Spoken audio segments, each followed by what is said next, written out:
Morning dear students. आज हम लोग पढ़ने वाले हैं करेंट अफेयर्स।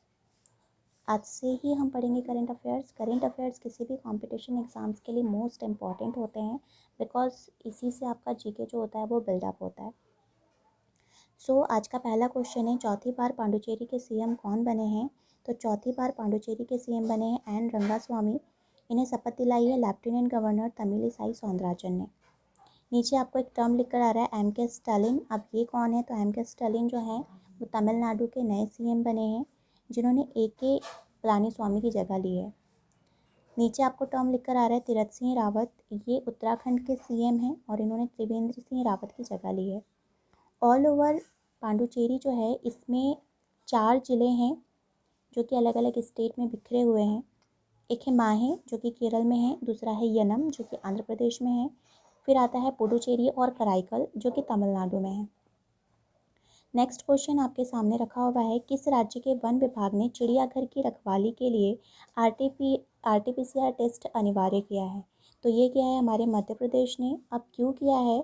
तो हैदराबाद में एक प्राणी उद्यान है, नेहरू प्राणी उद्यान, वहाँ पर 8 एशियाटिक लायन जो हैं वो कोविड पॉजिटिव पाए गए। इसको देखते हुए मध्य प्रदेश गवर्नमेंट थोड़ी स्ट्रिक्ट हो गई और उन्होंने कहा कि जितने भी ज़ू कीपर हैं उन्हें पहले आरटीपीसीआर टेस्ट करवाना कंपलसरी होगा।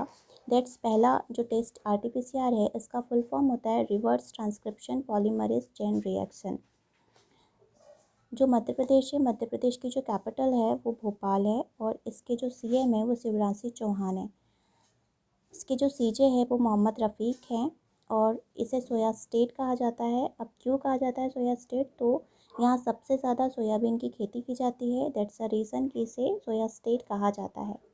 इसे टाइगर स्टेट भी कहा जाता है। टाइगर स्टेट क्यों कहा जाता है? इसे टाइगर स्टेट भी कहा जाता है। टाइगर स्टेट क्यों कहा जाता है? क्योंकि जब 2018 में टाइगर्स की काउंटिंग हुई थी तो ऑल ओवर इंडिया में सबसे ज़्यादा टाइगर्स जो हैं वो हमारे मध्य प्रदेश में पाए गए थे, 526। ऑल ओवर इंडिया की अगर बात करें तो यहाँ पर 2967 टाइगर्स पाए जाते हैं। सबसे ज़्यादा नेशनल पार्क जो हैं वो हमारे मध्य प्रदेश में ही पाए जाते हैं और हमारे मध्य प्रदेश का एक ज़िला है होशंगाबाद, जिसका नाम बदल कर रख दिया गया है नर्मदा।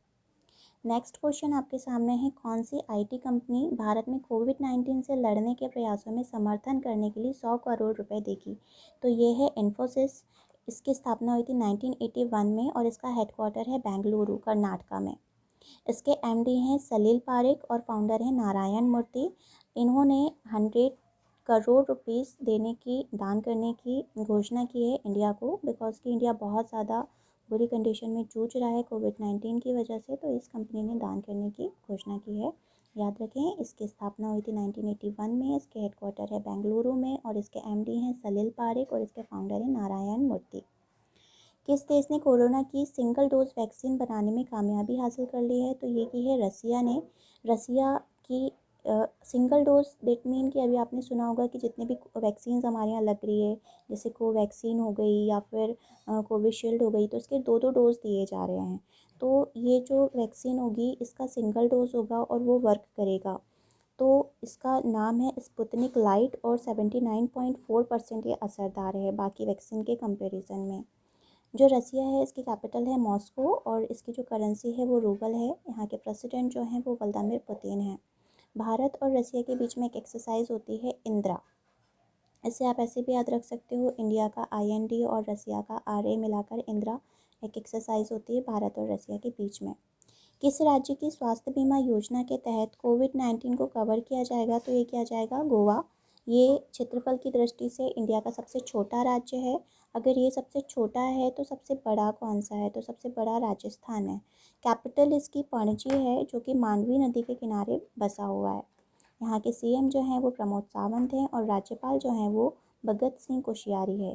गोवा दिवस 19 दिसंबर को मनाया जाता है। क्यों मनाया जाता है? क्योंकि 19 दिसंबर 1961 को जो आपका गोवा है वो पुर्तगाल से आज़ाद हुआ था।